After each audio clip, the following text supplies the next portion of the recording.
أعوذ بالله من الشيطان الرجيم. بسم الله الرحمن الرحيم. إنما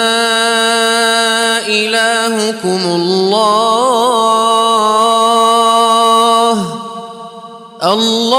الذي لا إله إلا هو وسع كل شيء علما كذلك نقص عليك من أنباء ما قد سبق وقد آتيناك من لدنا ذكرا من أعرض عنه فإنه يحمل يوم القيامة وزرا خالدين فيه وساء لهم يوم القيامة حملا يوم ينفخ في الصور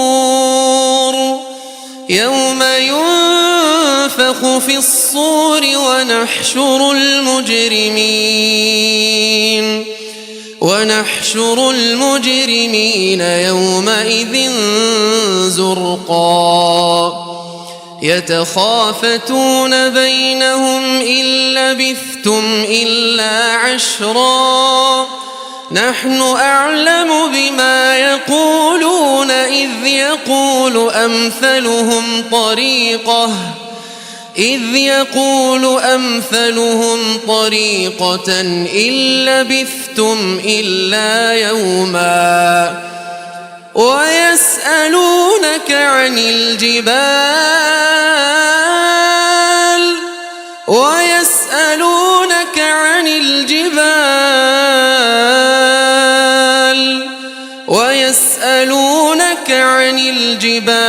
فقل ينسفها ربي نسفا فيذرها قاعا صفصفا لا ترى فيها عوجا ولا أمتا يومئذ يتبعون الداعي لا عوج له وخشعت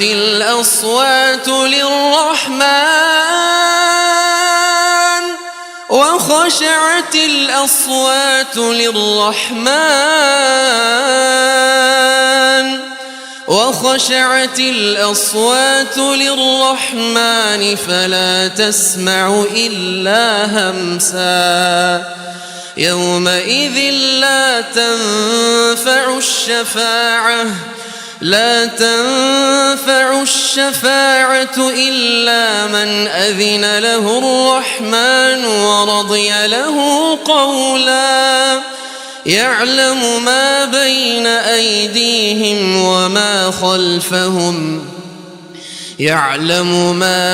أيديهم وما خلفهم ولا يحيطون به علما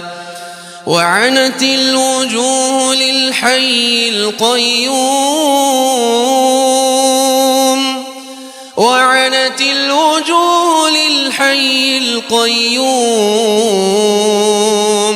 وقد خاب من حمل ظلما ومن يعمل من الصالحات وهو مؤمن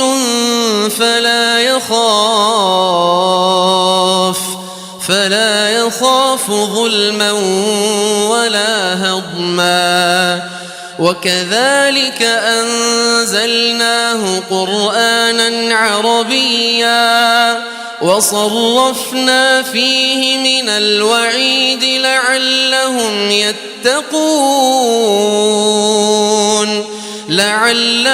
يتقون أو يحدث لهم ذكرا فتعالى الله الملك الحق ولا تعجل بالقرآن من قبل أن يقضى إليك وحيه وقل رب زدني علما ولقد عهدنا إلى آدم من قبل فنسي ولم نجد له عزما وإذ قلنا للملائكة اسجدوا لآدم فسجدوا إلا إبليس أبى فقلنا يا آدم إن هذا عدو لك ولزوجك فلا يخرجنكما من الجنة فتشقى إن لك ألا تجوع فيها ولا تعرى وأنك لا تظمأ فيها ولا تضحى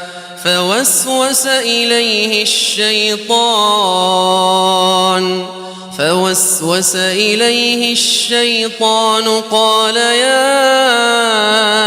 آدم هل أدلك على شجرة الخلد وملك لا يبلى فأكلا منها فبدت لهما سوآتهما وطفقا يخصفان عليهما من ورق الجنة وعصى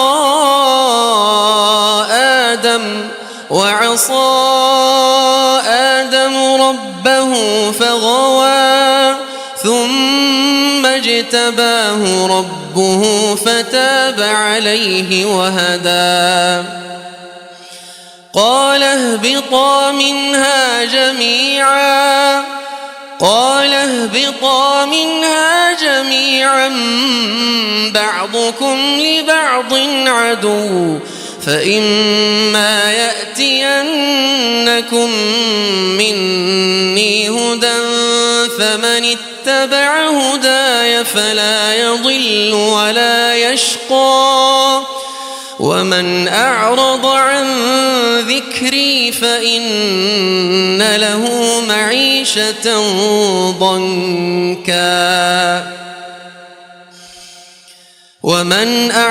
عن ذكري فإن له معيشة ضنكا ونحشره يوم القيامة أعمى قال رب لم حشرتني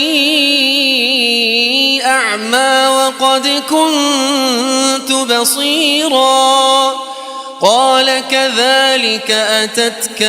آياتنا فنسيتها وكذلك اليوم تنسى وكذلك نجزي من أسرف ولم يؤمن بآيات ربه ولعذاب الآخرة أشد وأبقى